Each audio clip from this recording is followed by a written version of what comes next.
आज हम लोग पढ़ेंगे जो हम लोग दो वीडियो गया है उसमें हम लोग बेसिक पढ़े हैं, टेंस का बेसिक पढ़े हैं।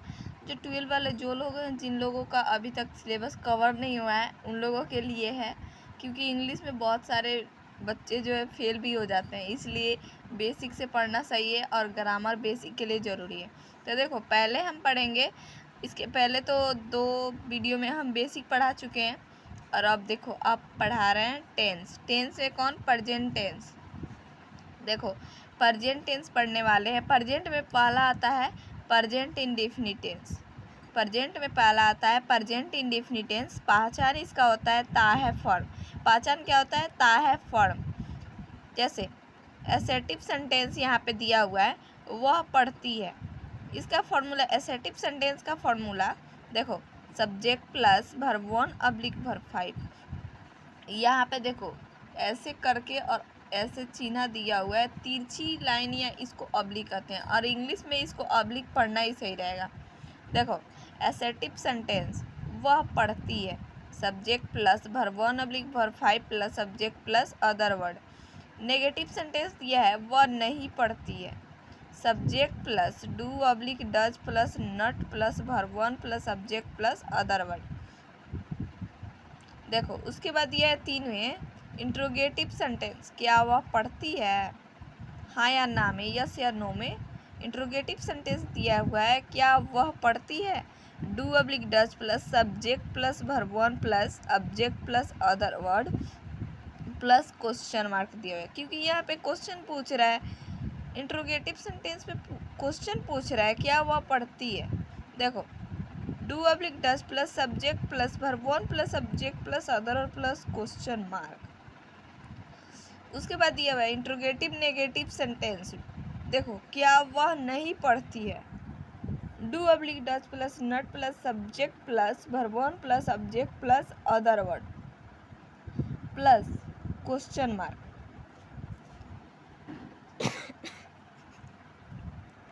इंट्रोगेटिव नेगेटिव सेंटेंस में दिया हुआ है क्या वह नहीं पढ़ती है।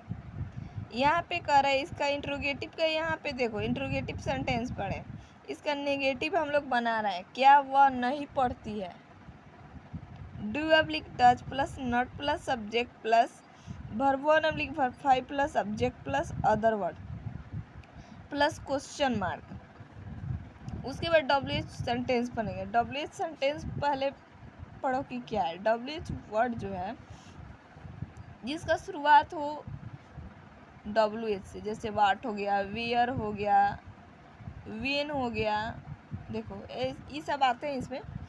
WH सेंटेंस, क्या वह पढ़ती है, तो इसका फॉर्मूला बनेगा WH word plus do oblique does plus subject plus verb 1 plus object plus other word plus question mark. देखो क्या कह रहा है, WH सेंटेंस में क्या वह क्या पढ़ती है, यहाँ पे हाँ यस या नो में हमको जवाब नहीं देना है। यहाँ पूछ रहा है WH सेंटेंस में वह क्या पढ़ती है। क्या पढ़ती है, कोई सब्जेक्ट ही तो पढ़ रही होगी, कुछ तो पढ़ रही होगी, उसको बताना है।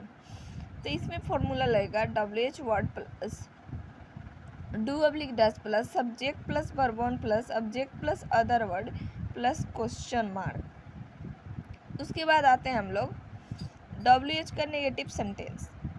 इसका तो देखो इसके बाद इसको तो WH का सेंटेंस बना, उसके बाद नेगेटिव इसका बनाना है, वह क्या नहीं पढ़ती है, WH word plus do oblique does plus not plus subject plus verb 1 plus object plus other word plus question mark. यहाँ पे WH वर्ड का नेगेटिव पूछ रहा है, वह क्या नहीं पढ़ती है।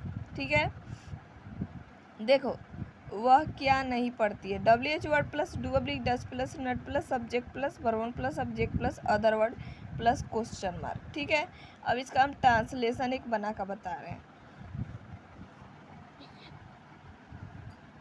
चलो देखो यहाँ पे फर्स्ट में पूछ रहा है हमसे, यहाँ पे देखो क्या पूछा हुआ, वह पढ़ती है। वह पढ़ती है तो हम बना रहे हैं, वह लड़की है ना, पढ़ती है, तो देखो यहाँ पे सी होगा पहले, उसके बाद वर्ब 1 वर्ब 5 का प्रयोग करना है, तो हम करेंगे वर्ब 5 का प्रयोग। सी रीड्स हो गया, फर्स्ट हुआ, दूसरा 2 हम बताएंगे, उसके बाद आपको बनाना है। देखो नेगेटिव सेंटेंस में कह रहा है वह नहीं पढ़ती है, उसको बनाएंगे। तो सी, और सी है तो इसके साथ तो पक्का है वर्ब 5 लगेगा ही लगेगा।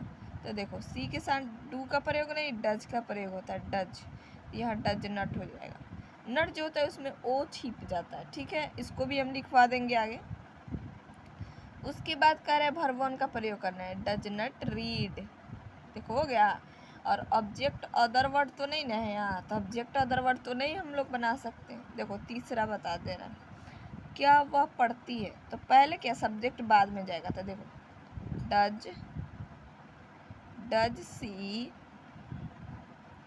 डज सी रीड, पूछ रहा है ना रीड। यहाँ फुल स्टॉप नहीं, क्वेश्चन मार्क, क्योंकि यहाँ क्वेश्चन पूछ रहा है ना हमसे, तो इसलिए यहाँ पे क्वेश्चन मार्क रहेगा। और बता रहे हैं हमको, रुक जाओ। यहाँ पे देखो हम ट्रांसलेशन कर दिए, ट्रांसलेट इनटू इंग्लिश।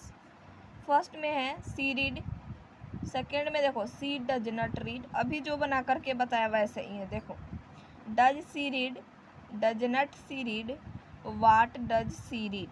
यहाँ पे क्वेश्चन पूछ रहा था, what does not she read, यहाँ क्वेश्चन मार्क। अंत में ध्यान रहे कि यहाँ क्वेश्चन मार्क होना ही होना चाहिए। देखो अब verb 1 oblique verb 5 oblique do oblique does, इसका प्रयोग बता रहे हैं, कहाँ कहाँ होगा इसका प्रयोग, उसको बता रहे हैं। देखो ता है फॉर, ये तो पक्का है कि हम लोग प्रेजेंट इंडिफिनिटिव पढ़ रहे हैं, तो ता है फॉर में इसका पहचान है, हमें तो पता है, पहले से हम जान चुके हैं। देखो ये देखो एक स्पीकर है, एक वक्ता है, बोलने वाला है, बोलने वाला वक्ता है। एक स्पीकर है जो वक्ता है, जो बोल रहे हैं, जो स्पीकर स्पीक जो दे रहे हैं, बोल रहे हैं। देखो बोलने वाला फर्स्ट पर्सन है, जो बोलता है वो फर्स्ट पर्सन है, जो बोल रहा है वो फर्स्ट पर्सन है। देखो आई सिंगुलर नंबर है, अवी प्लूरल नंबर। फर्स्ट पर्सन में 2 आता है, आई और वी। तो आई है हमारा सिंगुलर नंबर, वी है प्लूरल नंबर, ठीक है। देखो जो हमारा इसमें क्या होगा, वर्ब 1 डू का प्रयोग होगा। वर्ब 1 कौन आ रहा है, डू है ना इसमें। देखो आई डो नॉट रीड सही है, आई डज नॉट रीड यहाँ गलत है, गलत है। इसको सही गलत दोनों को बनाना चाहिए, तभी पता तो लगेगा। ऑडियंस जो श्रोता है, ऑडियंस है जो श्रोता है, जो सुन रहे हैं। ऑडियंस है सुनने वाले हैं, जो सेकेंड पर्सन में आते हैं, ठीक है। देखो ट्रिक से याद हो जाएगा तुमको। बोलने वाला फर्स्ट पर्सन, आई और वी आता है, I singular number, we plural number, ठीक है। अब देखो आई और वी है, तो इसके साथ वर्ब 1 का प्रयोग कर रहे हैं, तो वर्ब 1 का प्रयोग कर रहे हैं तो हमको पूरा क्लियर पता है कि इसमें डू का ही प्रयोग होगा, डज का प्रयोग नहीं होगा, क्योंकि डज लगता है वर्ब 5 के साथ, ठीक है। देखो ऑडियंस सुनने वाला सेकेंड पर्सन, यू यहाँ पे है सिंगुलर नंबर, यहाँ पे यू है प्लूरल नंबर, 2 है। इस दोनों में जो है वर्ब 1 का ही प्रयोग होगा, ठीक है। चलो थोड़ा सा और पढ़ते हैं। देखो यहाँ पे एक देखो बच्चे का चित्र बनाए हुए हैं हम, जिसके बारे में कुछ कहा जाए उसे थर्ड पर्सन कहते हैं, जिसके बारे में कुछ कहा जाए उसे थर्ड पर्सन कहते हैं, ठीक है। देखो राम रीड्स यहाँ पे है, सही है। जिसके बारे में कुछ कहा जाए उसे थर्ड पर्सन कहते हैं, उसके साथ वर्ब 5 का प्रयोग हुआ। यहाँ पे राम रीड गलत है, सी रीड्स वर्ब 5 है यहाँ, तो सही है। ही रीड गलत है, सी रीड सही है, सी रीड गलत है। दे राम एंड सीता के प्लूरल नंबर वर्ब 1 का, दे राम एंड सीता हो शुरू में, उसके साथ प्लूरल नंबर लगता है, वर्ब 1 का प्रयोग होता है। देखो ही सी इट राम सीता, ठीक है। इसका यूज जो होता है वर्ब 5 का प्रयोग होता है, इसमें सिंगुलर नंबर है, डज है लगेगा। सीता रीड सही है, सीता रीड गलत है। इट रैन सही है, इट रैन गलत है। देखो ही डज नॉट रीड सही है, ही डोंट रीड गलत है। आज के लिए इतना ही। आज एक हम लोग पढ़ लिए टेंस, और अगले वीडियो में पढ़ेंगे हम लोग प्रेजेंट कंटिन्यूअस। इसको आपको रिवीजन करना है, अच्छे से पढ़ोगे तो सही कह रही हूँ, आपको बहुत अच्छे से समझ आएगा और क्वेश्चन भी आप बहुत अच्छे से बना लोगे, ट्रांसलेट भी इसको अच्छे से कर लोगे। चलो ठीक है, जो लोग नए हैं चैनल को सब्सक्राइब कर देना।